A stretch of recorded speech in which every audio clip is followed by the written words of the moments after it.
At exactly 7:14 p.m., the ballroom erupted into applause. Crystal chandeliers shimmered above nearly 200 guests as soft piano music filled the elegant hotel overlooking Lake Michigan. Friends raised champagne glasses. Business partners smiled for photographs. Family members laughed around beautifully decorated tables. Everything appeared perfect. At the center of it all stood Michael Carter and his wife, Sarah. 20 years of marriage. 2 children. A successful construction company worth nearly $180 million.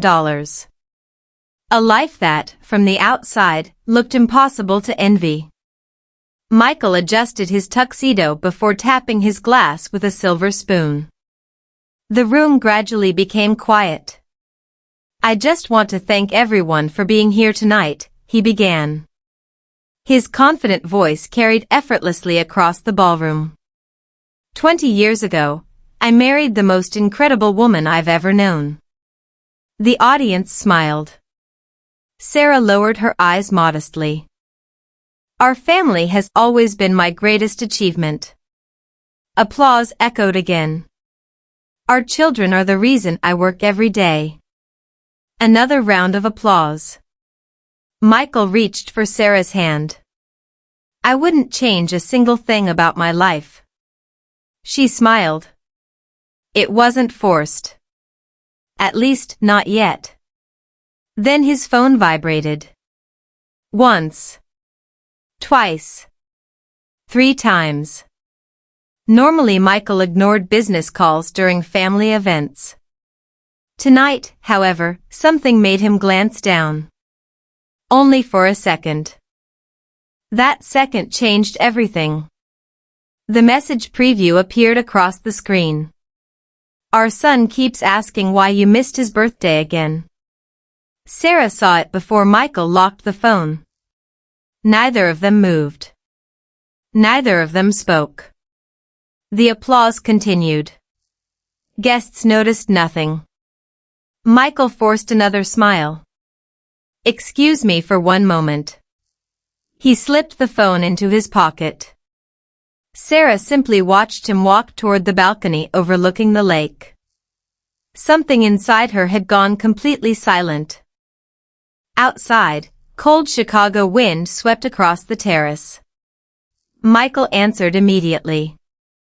What happened? Vanessa's voice sounded tired. You promised. I know. You always know. I had investors here tonight. Our son cried himself to sleep. Michael closed his eyes. I'll come tomorrow. You said that last month. The line went quiet. Finally she whispered. How much longer are you planning to live 2 different lives? Michael looked through the ballroom window. Sarah laughed politely at something one of the guests had said. She looked happy. Or at least convincing. I'll figure everything out. You've been saying that for 12 years. The call ended. Michael remained frozen beside the railing. For the first time. He wasn't sure which home he was supposed to return to. Inside the ballroom, Sarah excused herself. She didn't follow him. She didn't cry. She simply walked into the ladies' lounge and stared at herself in the mirror. 20 years. 20 birthdays. 20 anniversaries. Thousands of mornings together. Had she really known this man?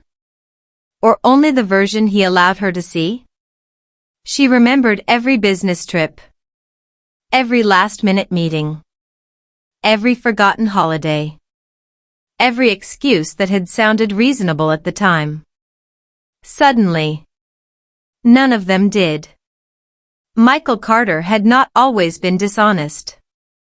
23 years earlier he had been an ambitious young project engineer with almost nothing.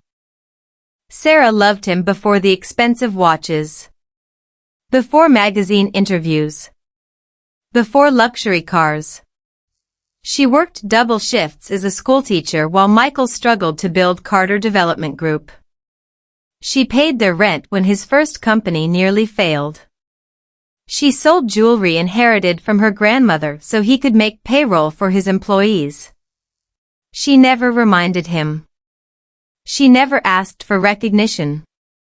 Whenever journalists called Michael a self-made millionaire, Sarah quietly smiled. She knew the truth. So did Michael. He simply hadn't thought about it in years. 3 days after their 20th anniversary, Michael boarded a flight to Denver. At least, that's what his calendar showed. Instead, he rented a car and drove 90 miles into a quiet suburb outside Chicago. A small blue house stood at the end of a peaceful street. No security gates. No luxury entrance. No expensive landscaping. Just bicycles on the lawn. Children's toys near the porch. A basketball hoop with a cracked backboard. The front door opened before he reached it. A 10-year-old boy ran outside. Dad. Michael smiled despite himself. Hey, buddy. The boy wrapped his arms around him. Behind them stood Vanessa Reed, watching silently. She didn't smile. She had stopped believing promises years ago. Inside the house, family photographs covered the walls. Pictures from school plays. Camping trips. Christmas mornings. Birthday parties. Michael appeared in only a handful of them. Usually standing near the edge. Often leaving early. Almost always dressed for work. His second life had never truly become a real family. It had become a collection of stolen moments. That evening they celebrated the boy's birthday 1 week late. Candles. Pizza. Chocolate cake. The child laughed without knowing why his father always disappeared. Children rarely questioned love. They simply accepted whatever version they received. When dinner ended, the boy hugged Michael again. Will you come to my soccer game Saturday? Michael hesitated. I'll try. Vanessa looked away. She already knew what that answer meant. At exactly the same moment, Sarah sat alone in Michael's home office. She wasn't searching for evidence. Not at first. She only wanted answers. Then she opened the bottom drawer. Locked. She had never seen it locked before. She searched the desk. Nothing. Then she remembered the old spare keys hanging in the garage beside forgotten paint cans. 5 minutes later. The drawer opened. Inside lay 2 passports. 2 driver's licenses. A second phone. Property documents. Bank statements. And dozens of birthday cards addressed to the world's best dad. Sarah stopped breathing. The dates stretched back. 11 years. Every card signed by the same child. Every envelope addressed to Michael. Her hands trembled as she lifted the oldest photograph. Michael stood beside another woman, holding a newborn baby. On the back someone had written only 5 words. The day our family began. Sarah slowly sat down. Outside, rain began tapping against the office windows. Inside, 20 years of marriage collapsed into absolute silence. Sarah didn't scream. She didn't throw the photographs across the room. She didn't call Michael. Instead, she carefully returned every document to exactly where she had found it. Every folder. Every envelope. Every bank statement. She locked the drawer again. Placed the spare key back in the garage. Then she made herself a cup of tea. For nearly an hour she sat alone in the kitchen without taking a single sip. People imagined betrayal as an explosion. For Sarah, it arrived like winter. Silent. Cold. Impossible to stop. The next morning Michael returned home shortly before 8. He kissed Sarah on the cheek. Morning. She smiled. Good morning. You slept okay? I did. He relaxed. For a moment he believed the message at the anniversary dinner had gone unnoticed. Sarah placed breakfast on the table exactly as she had for years. Eggs. Toast. Coffee without sugar. She even reminded him about his afternoon board meeting. Nothing seemed different. Only one thing had changed. She was no longer his wife. She had become an observer. That afternoon Sarah hired a private investigator. Not because she doubted what she had seen. Because she wanted the complete truth. If I do this, the investigator warned, you may discover more than you're prepared to handle. Sarah answered calmly. I already have. Within 2 weeks the reports began arriving. Every page hurt more than the last. Michael hadn't simply been having an affair. He had built another life. He owned a second home under an investment company. Paid school tuition. Medical insurance. Family vacations. Birthday parties. He celebrated Christmas twice. Father's Day twice. Even his wedding ring had been removed during those weekends. The investigator handed Sarah a thick envelope. I think you should read this alone. Inside were hundreds of photographs. Michael coaching Little League. Teaching a boy to ride a bicycle. Holding his hand at the zoo. Helping with homework. Sarah stared at one picture longer than the others.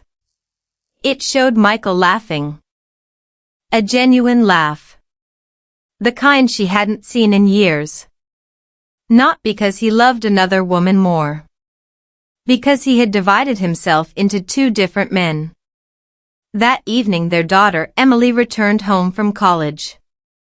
She immediately noticed something was wrong. Mom? Sarah smiled gently. I'm just tired. Emily wasn't convinced. You've been crying. Sarah hesitated. Then shook her head. Not anymore. Michael remained completely unaware. Business occupied every waking hour. Carter Development Group had just secured the largest commercial project in company history. A $500 million mixed-use complex in downtown Chicago. Television interviews were scheduled. Magazine covers. Investor conferences. Everyone called him the city's most respected entrepreneur. Only one person knew that everything rested on a foundation of lies. Sarah. 3 weeks later another report arrived. This one contained financial records. Sarah expected hidden expenses. Instead she discovered something worse. During difficult years, when Carter Development nearly collapsed, Michael hadn't used his own money to support the second family. He had borrowed against joint accounts. Against savings Sarah had built. Against college funds intended for their children. She remembered selling her grandmother's jewelry 20 years earlier. She remembered working nights. Missing holidays. Skipping vacations. She had sacrificed everything believing they were building one future together. In reality, she had unknowingly financed 2. The private investigator made one final visit. I found something unusual. He handed Sarah a recording. Security footage. The video showed Michael entering a jewelry store 11 years earlier. Minutes later he purchased 2 identical diamond necklaces. One had been given to Sarah on their anniversary. The second, to Vanessa, on the exact same day. Sarah watched the footage twice, then quietly switched off the television. She no longer felt anger, only clarity. Saturday morning arrived. Michael hurried downstairs wearing athletic clothes. "I'm heading to the office." Sarah looked up from her coffee. "I thought today was Saturday." "It is. Emergency meeting." She nodded. "Drive safely." 20 minutes later his SUV pulled into a neighborhood soccer field. The investigators' photographs hadn't lied. Michael stood on the sidelines cheering for another son, teaching him how to kick the ball, celebrating every goal. At exactly the same time, his own son Ethan waited outside their house wearing a baseball uniform. "Dad forgot again?" Sarah forced a smile. "He got called into work." Ethan looked down. "He misses a lot of games." Sarah hugged him tightly. She couldn't tell him. His father hadn't missed baseball. He had simply chosen another field. Late that evening Michael returned home exhausted. He found Sarah sitting on the back porch watching the sunset. He smiled. "I've been thinking." "About what?" "We should finally take that vacation you've always wanted." Sarah looked at him for several long seconds. "Why now?" "I've been working too much." She almost laughed. Working. What an extraordinary word. It had hidden every lie for more than a decade. "I'd love that," she answered softly. Michael smiled with relief. He still believed everything could be repaired with another trip. Another gift. Another promise. He had no idea that Sarah had already hired the best divorce attorney in Illinois. And the lawyer had delivered one simple piece of advice. Don't confront him yet. Let him keep believing he's in control. Because sometimes, the loudest revenge begins with complete silence. Michael Carter believed he had everything under control. For 12 years he had balanced 2 separate lives with remarkable precision. 2 homes. 2 families. 2 birthdays every year. 2 Christmas dinners. 2 sets of promises. He often convinced himself he wasn't a bad man. He was simply trapped. He loved Sarah. He loved Vanessa. He loved all 3 children. In his mind, no one needed to lose. He only had to keep lying. Sarah, meanwhile, had stopped asking herself why. That question no longer mattered. The only thing that mattered now was protecting her children. Every afternoon after work she met quietly with attorney Rebecca Collins, one of Chicago's most respected divorce lawyers. Rebecca reviewed every financial statement, every property deed, every business record. After several weeks she finally looked up. "Sarah. What? You own far more than your husband realizes." Sarah frowned. "I don't understand." Rebecca slid one document across the table. When Michael started Carter Development 21 years ago, whose savings financed the company? Sarah smiled sadly. "Mine." "And whose name appears on the original incorporation documents?" Sarah looked carefully. Her own signature. Her own initials. Rebecca nodded. "Legally." You are still a founding shareholder. Sarah's eyes widened. I thought Michael changed everything years ago. He changed management. He never changed ownership. Rebecca leaned back. If this goes to court, half the company isn't even the biggest issue. Sarah remained silent. What is? Rebecca closed the folder. The fraud. Meanwhile, Michael prepared for the biggest week of his career. The city had approved construction of the Horizon Center, a massive billion-dollar redevelopment project that would transform downtown Chicago.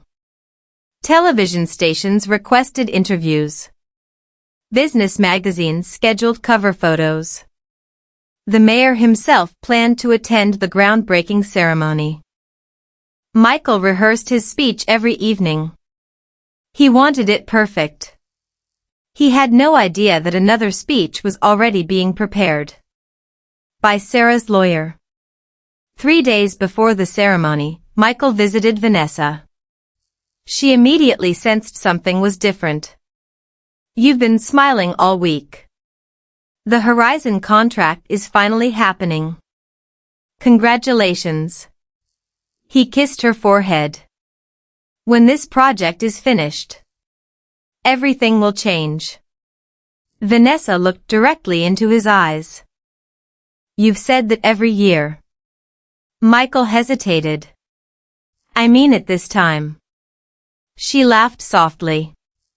No. You mean it every time. The room became painfully quiet.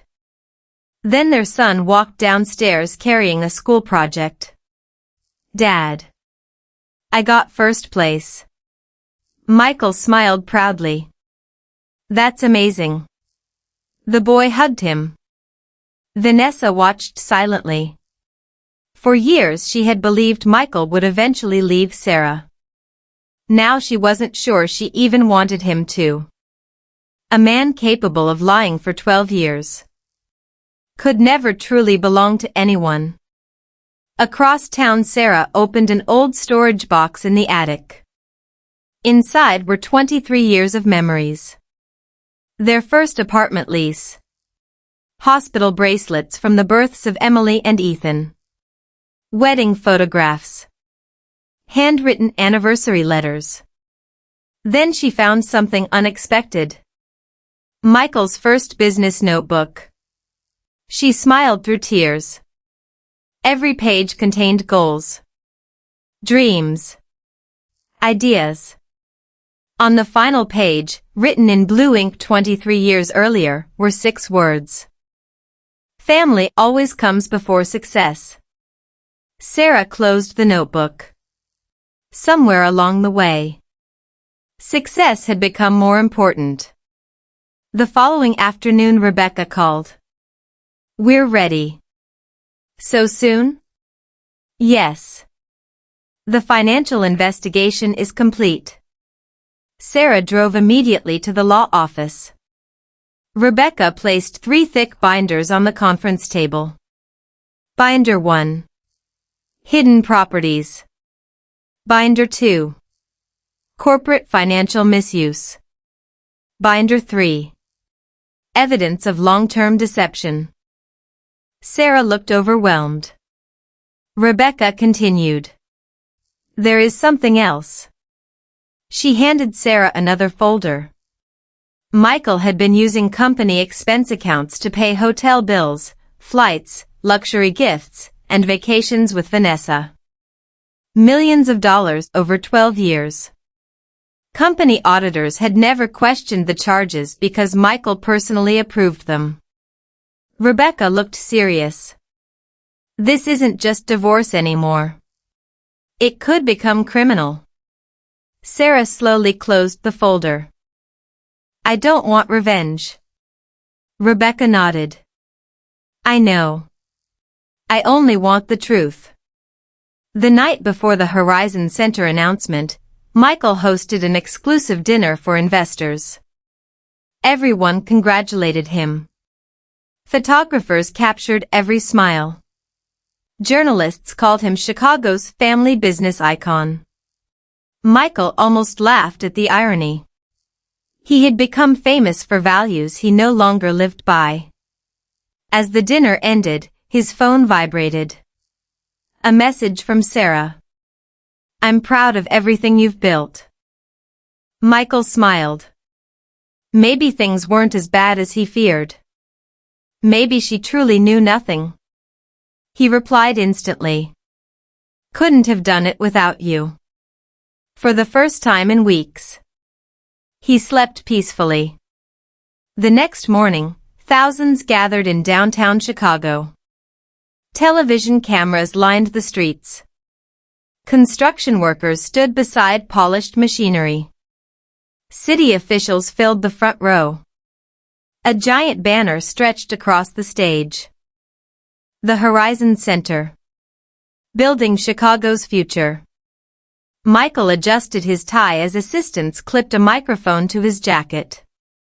His public relations director whispered, "After your speech, the mayor will present the city's Excellence Award." Michael smiled confidently.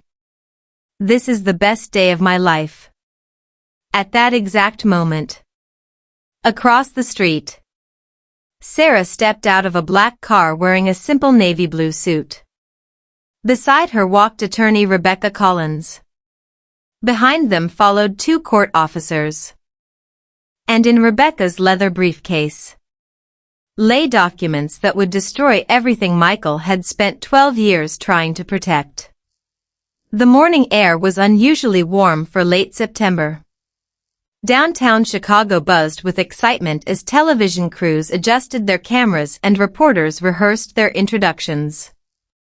Construction equipment stood polished behind the stage.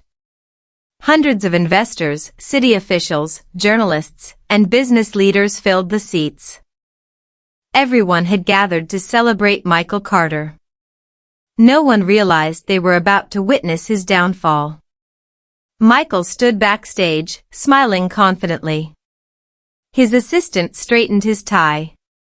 "You ready?" Michael nodded. "This is the biggest moment of my career." His phone vibrated. Another message from Sarah. "Good luck today." He smiled. Maybe everything would be okay after all. Maybe he could still fix both lives. He slipped the phone into his pocket. Minutes later his name echoed through loudspeakers. "Ladies and gentlemen, please welcome the founder and CEO of Carter Development Group, Mr. Michael Carter." Thunderous applause erupted. Michael walked onto the stage as cameras flashed from every direction. He waved confidently before stepping behind the podium. "Thank you. 25 years ago, I started this company with nothing but determination and one simple dream." Sarah, standing near the back beside Rebecca Collins, quietly lowered her eyes. She whispered almost to herself, "No. You didn't start with nothing. You started with me." Michael continued speaking. "This project represents honesty, hard work, family values." Rebecca glanced toward Sarah. "You don't have to watch." Sarah shook her head. "I need to." Just then 3 court officers began walking toward the stage. The audience barely noticed them. Most assumed they were security.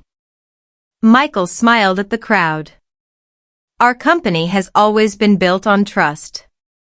One of the officers stepped beside him. "Mr. Michael Carter?" Michael looked confused. "Yes." "You've been served." The officer handed him a thick envelope bearing the seal of the Circuit Court of Cook County. The applause stopped instantly. Every camera turned. Reporters leaned forward. Michael stared at the papers. Petition for dissolution of marriage. Emergency financial injunction. Asset preservation order. Corporate fraud investigation notice. For several seconds, he couldn't breathe. The microphone remained live. Everyone heard him whisper, "What?" His public relations director rushed onto the stage. "We need to end the broadcast." Too late. Millions of viewers were already watching live. Journalists immediately began asking questions. "Mr. Carter, is it true? Have company funds been misused? Did you secretly maintain another family?" Security attempted to escort Michael away. He looked desperately into the crowd, searching for Sarah. He found her standing calmly near the last row. She wasn't crying. She wasn't smiling. She simply watched. For the first time in 12 years, he had nowhere left to hide. Within hours, every major news outlet carried the story.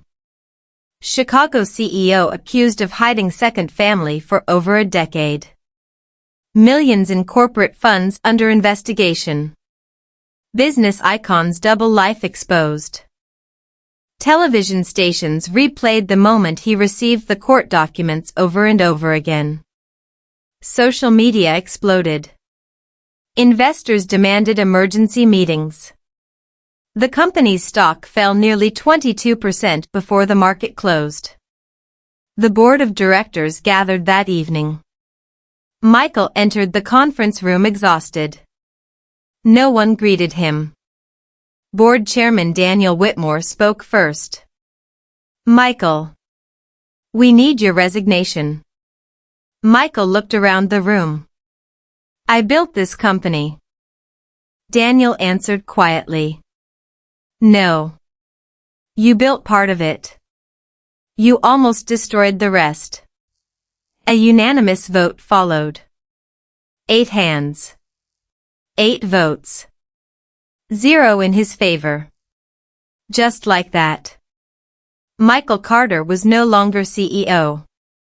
3 days later, Vanessa watched the news from her living room. Their son sat upstairs doing homework. Michael knocked softly on the front door. She opened it. "You lost everything." "I know. I need you." Vanessa looked at him for several long seconds, then stepped outside, closing the door behind her. "No." Michael frowned. "What do you mean?" "I spent 12 years waiting for you. You always promised tomorrow. I've realized something." She took a slow breath. If someone can betray the woman who stood beside him for 20 years, he can betray anyone. Michael's shoulders dropped. "I'm sorry." "So am I." She handed him a small box. Inside were photographs, birthday cards, old letters, the watch he had once given her. "I don't want any reminders." "What about our son?" "You'll always be his father. But you won't be my future." She quietly closed the door. Michael remained standing alone on the porch as rain began falling. For the second time in 1 week, he watched a family disappear behind a closed door. The divorce proceedings lasted 6 months. Sarah never insulted him, never sought revenge beyond the truth. The court divided the assets according to the law. Because she had remained a founding shareholder from the company's earliest days, she received nearly half of everything. Financial experts later estimated her settlement exceeded $140 million. Journalists expected celebrations, luxury vacations, interviews. Instead, Sarah quietly established the Carter Family Education Foundation. Scholarships for single parents, emergency grants for families facing financial hardship, Support for children whose lives had been shattered by divorce. When a reporter asked why she donated so much of her settlement, Sarah answered simply, "Money didn't heal my family. But maybe it can help someone protect theirs." One cold November evening, Michael returned to the house where he had once lived with Sarah. It was empty now. The furniture had been removed. The walls echoed with silence. Only one box remained in the dining room. His name was written across the top. Inside lay every photograph from their marriage.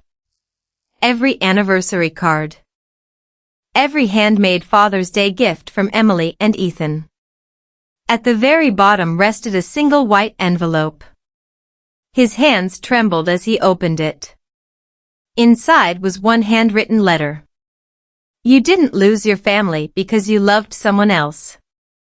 You lost your family because every day you chose another lie instead of one difficult truth. I hope one day you become the man I believed I married. Sarah." Michael lowered the letter. For the first time since everything had fallen apart. He cried. Not because he had lost his fortune. Not because he had lost his company. But because he finally understood something that came far too late. A family is rarely destroyed by one betrayal. It is destroyed.